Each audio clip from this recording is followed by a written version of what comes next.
to the raza en los barrios, relaying to the Hindus battered ground. For so long the same old style said we had to change and become a people other than ourselves. Renew your mind, not your sin, it's the message of His word. All He really wants is that you come to Him and be yourself. Everlasting, can you hear it emanating from mi alma y corazón? Soy quien soy en mi Cristo Jesús. Everlasting, flowing oh so down to the raza con pasión. Soy quien soy en mi Cristo Jesús. Here we go, gonna let it flow, gonna get into the land spirit, que nos dio el Señor, gonna break down, shake down, take it all around town, bring it to the body and I'm giving you the low down flow.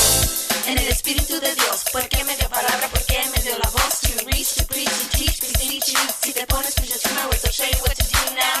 Once upon a time, I was riding high, I was doing fine, my life was around, pero sabes que all that came to an end, didn't have a friend, I could not depend on no one. Entonces, so I call upon the Lord. Y sabes que me dijo that He loves me como soy. Now go and tell the gente en los bares that I'm hearing, Cristo loves la raza, Cristo loves la raza.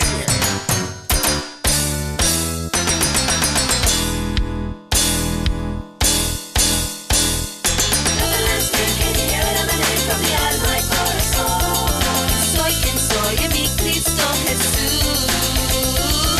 Everlasting, flowing oh so down to the raza con pasión. Once upon a time, I was riding high, I was doing fine, pero sabes que everlasting, can you hear it emanating from mi alma y corazón?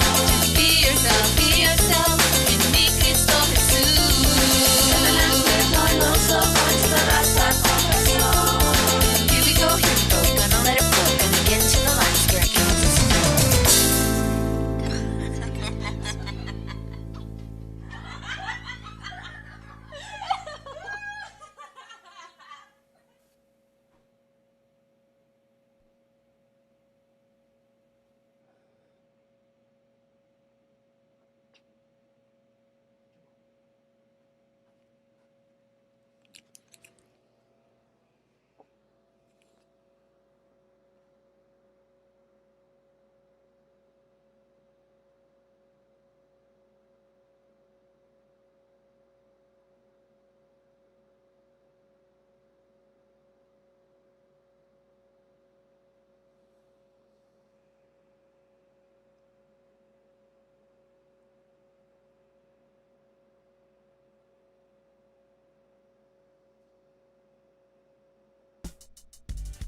Welcome back to the final 7.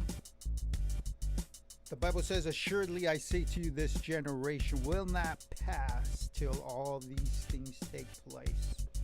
What things does it mean? What is it talking about? What things need to take place before we see the second coming? That's our topic today. The final 7. Tell a friend. We are live. Stay tuned.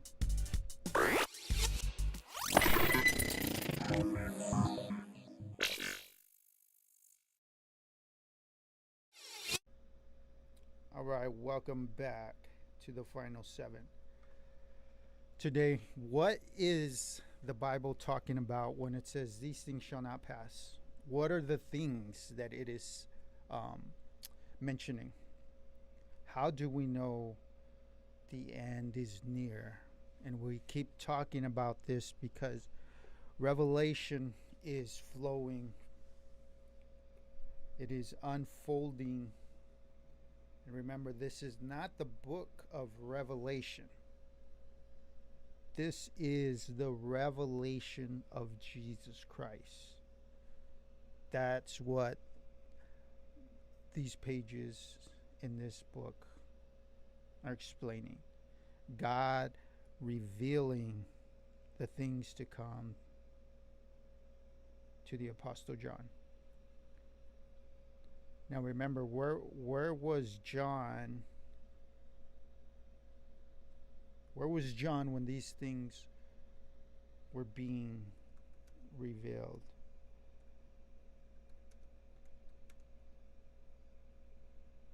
So Why is that important?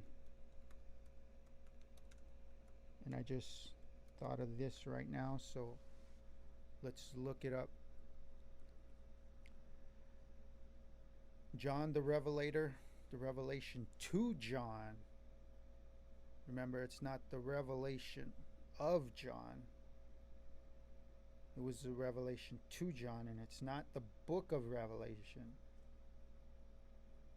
Well, it is the book of Revelation. It's not the book of Revelation. It's the book of the revelation of Jesus Christ.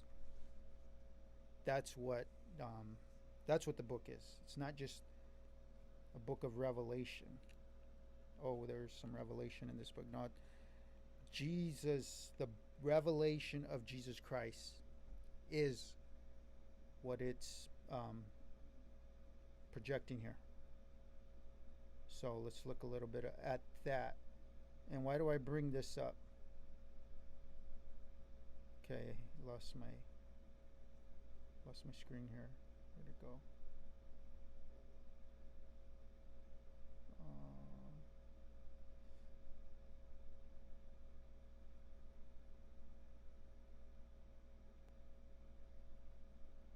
Okay. So where was John when the book was revealed to him? John wrote the prophecy when he was about 92 years old, while the prisoner of Rome on the remote desert penal colony of Patmos. So he was on a remote island in the Aegean Sea, prisoner of the Roman Empire. John was being held as a prisoner in Rome on the island for his incessant preaching about Jesus. So we learned two things. John never stopped preaching the gospel. Even though there was a mandate out, government saying stop preaching, John kept preaching the word, the good news of the gospel of Jesus Christ. So number one, never stop preaching. No matter what the Roman Empire told him, he never stopped preaching. Daniel never stopped praying. The government told him stop praying.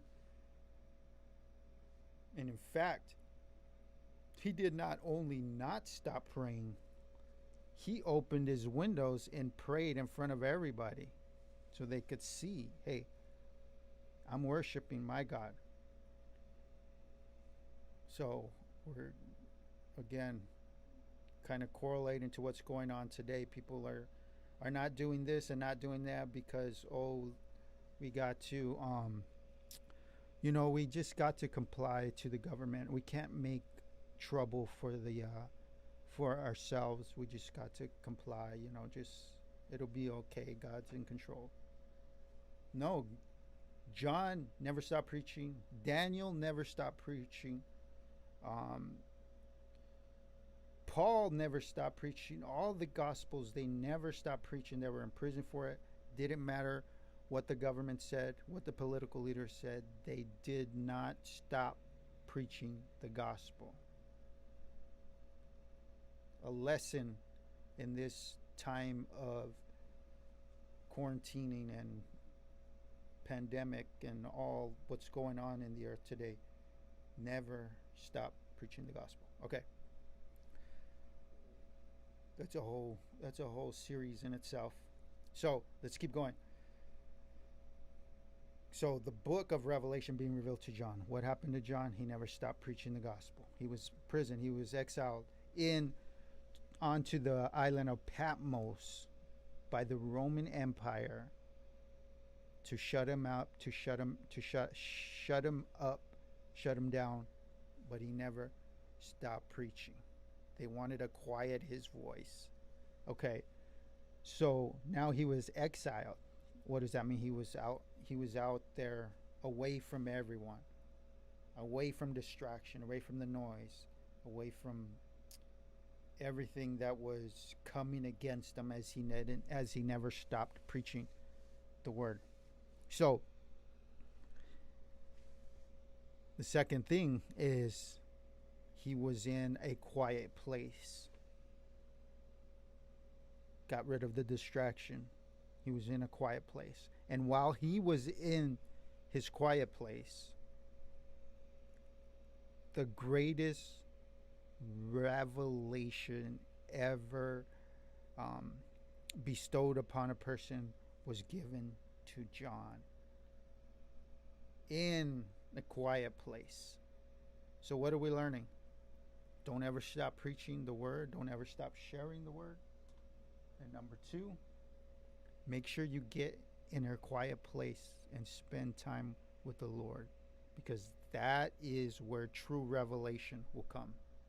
Okay, that was just my intro. So what are the things that need to take place before the second coming? Now, there's a lot of things that the Bible talks about, okay? But I believe they're just kind of broad and general, and it's bringing, a room for lots of different interpretation. So, Matthew 24 talks about what things need to take place before the second coming. The signs of the end, the signs of the time and the end of the age. Okay, let's look at it. We are going to read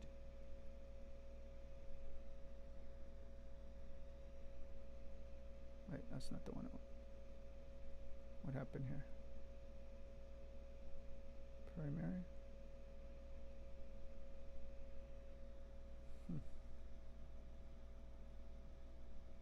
Oh, okay.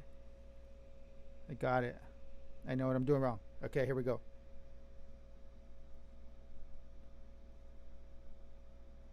There it is. The signs of the times and the end of the age. Revelation 24, verse 3. Now, as he sat at the Mount of Olives, disciples came to him privately, saying, "Tell us, when will these things be, and what will be the sign of your coming and the end of the age?" Jesus answered to them, saying, "Take heed that no one deceives you. Many will come in my name, saying, 'I am Christ,' and will deceive many." We're seeing that. We've already seen that in the past, and we're seeing that today. And you will hear of wars, rumors of wars. We're hearing that today. But don't be troubled, for all these things must come to pass. But the end is still not yet. For nation will rise against nation. This is not only nations, but this word is translated from the Greek ethnos, which means ethnic groups, which could mean, obviously, ethnic groups are in different nations, but also there's ethnic groups that come against each other, not only from their own nations, but on common ground. These nations or these ethnic groups are fighting each other.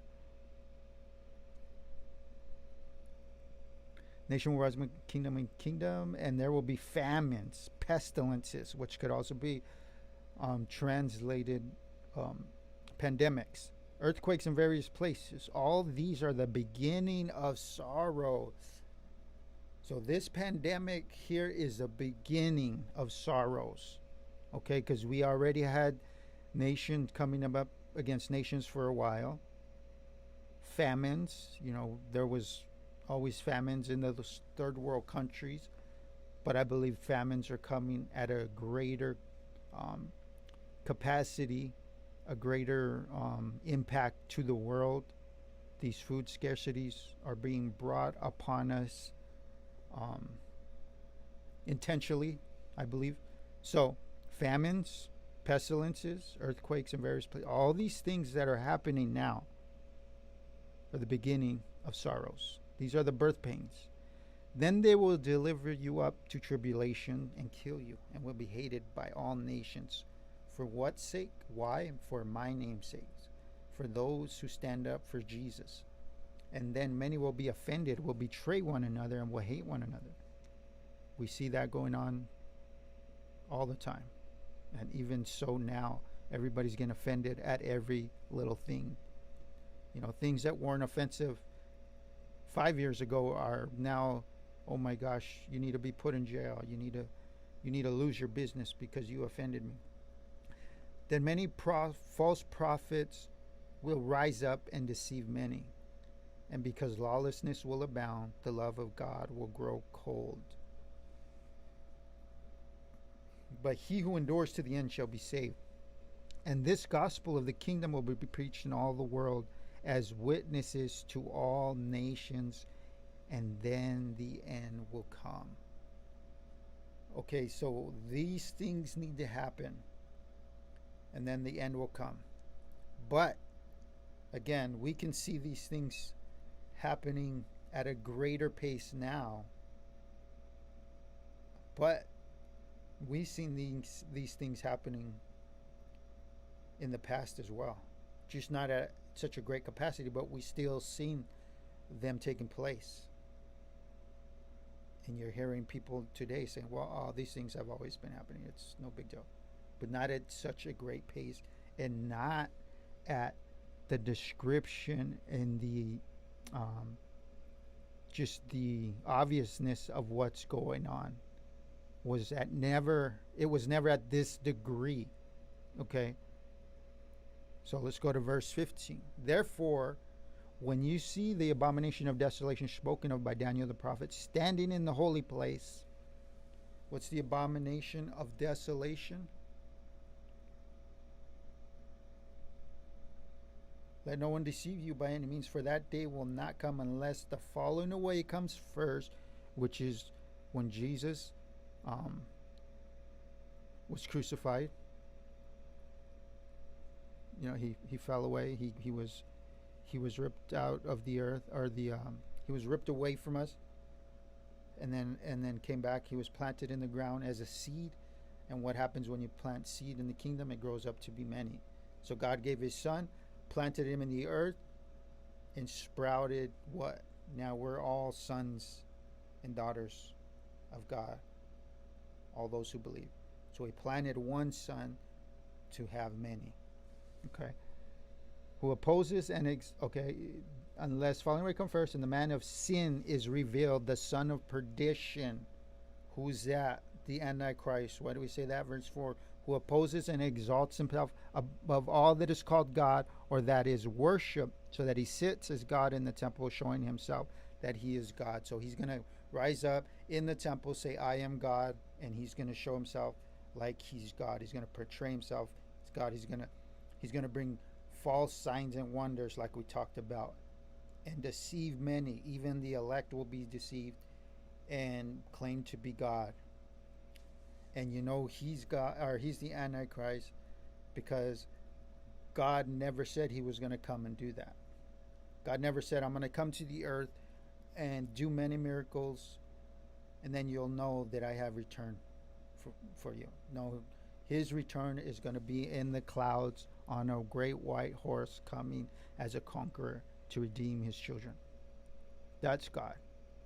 Nobody else that comes and does miracles and blows your mind and shows you unexplainable things and says they're God. That's not God. God didn't ever say that.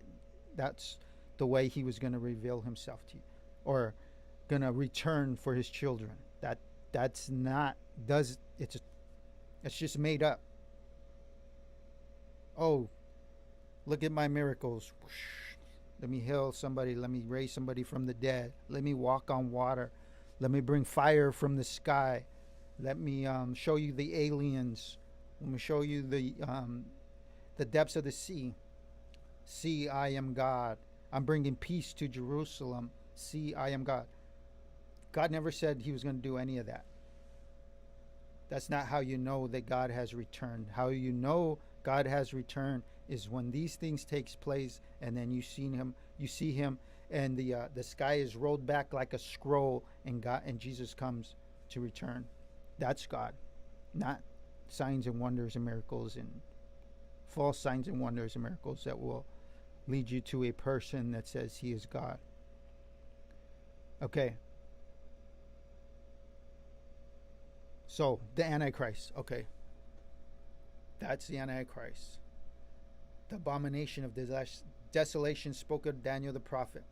Then let those who are, so when that happens, let those who are in Judea flee to the mountains. Let him who is on the housetop not go down, take anything out of his house. Let him who is in the field not go back. Woe to those who are pregnant. Pray that your flight may not be in winter for Sabbath, for there will be great tribulation, such as never, ever, ever seen since the beginning of time. So any horrible tragedies that we have experienced or seen in the past, this is going to be like nothing else. Nothing is ever going to compare to this. Verse 22, unless those days were shortened, no flesh would be saved. But for the elect's sake, those days will be shortened. So because of the elect on the earth, the days are going to be shortened. You're going to have some kind of comfort and escape from what's coming. Verse 23, then if any of you says, again, here we go, look, here he is, the Christ, there, do not believe it. False Christ and false prophets will rise and show great signs and wonders to deceive, if possible, even the elect. See, I have told you beforehand. He's warning us. All these signs, wonders, anything anything that could happen that would convince or persuade somebody that a person is God, or even, like I spoke about, the Antichrist, even an AI, or even some kind of alien that comes down from the earth and says, we are your ancestors. None of that. Make up whatever you want. None of that is going to be God. See, I have told you beforehand, and he's warning us. So don't be fooled. Therefore, if you say, look, he is in the desert, do not go out there. Don't say, look at that spaceship, it must be God. Don't go out there. He is in the inner rooms. Do not believe it. Oh, come in here. Come on. God is in here. Let me show you. Nope. For as the lightning comes from the east and flashes to the west, so also will the coming of the Son of Man be. For wherever the carcass is, their eagles will be gathered together. Okay, so immediately after the tribulation of those days, which we just talked about, the sun will be darkened. The moon will not give its light. We've heard talks about the red moon and how, it's the sign of the coming. No, that sign, that red moon, that darkened sun is going to come after the tribulation, which is the great tribulation is after the Antichrist stands in the holy place and claims to be God. Then there will be great tribulation such as never been seen before. That's what it's talking about. Okay, immediately after the tribulation, those days the sun will be darkened, the moon will not give its light, the stars will fall from heaven, the powers of heaven will be shaken. The signs of the Son of Man will appear in heaven, and all the tribes of the earth will mourn. They will see the Son of Man coming on the clouds of heaven with the power and great glory. That's how you know it's the Son of Man. He's going to come in the clouds of heaven with power and great glory. He will send his angels with a great sound of a trumpet, and they will gather together his elect from the four winds, from one end of the earth to the other, from one end of heaven to the other. Now learn this from the fig tree. When his branch has already become tender and puts forth leaves, you know the summer is near. It's given a parable. When you look at a fig tree and his leaves are falling, you know summer's coming. So you also, when you see these things, the things that Matthew 24 was just talking about, know that it is near, at the doors. Assuredly I say to you, this generation will not pass away till all these things take place. What things? These things in Matthew 24. But the key is, because this is only going to happen once. Like I said, the the wars, rumors, and wars and rumors of wars happen and keep happening and will continue to happen. But this is the thing that's gonna take place one time. And that is this here. When you see the abomination of death, desolation spoken of by Daniel. When the Antichrist stands in the holy place and claims to be God, that's when Jesus will return. So, this is the things that will not pass. This generation will by no means pass until all these things. These are the things it's talking about that need to take place. So, again, no matter what signs, what wonders you see, what people say or correlate to the second coming, because a lot of things could be, concluded off of man's own knowledge. But we need to look and listen for what God's saying to look out for. Not what things make sense or what things you can puzzle together. No, he's telling us exactly what needs to take place before his return. In Matthew 24, read it, study it, know what it is that is going to happen before Christ's return. Do not be deceived. Do not let yourself be deceived. Know what the Word of God says. So, I bless you with that. Hope that was encouraging. Hope that was helpful. Hope that was revealing revelational knowledge. That's what it is. It reveals things to you. So when you read the Bible, you'll start. It'll be like things are just opening up. When you're reading, things will just like, oh man, I never seen that before. That's revelational knowledge. When you're praying and God shows you something, revelational knowledge. When you're praying for someone, they show you something, revelational knowledge. When you're preaching and these words come to you that you didn't study or go over, but God starts speaking through you, revelational knowledge.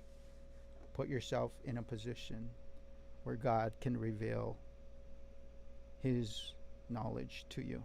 Just like John, just like Daniel, just like all the prophets, apostles, disciples.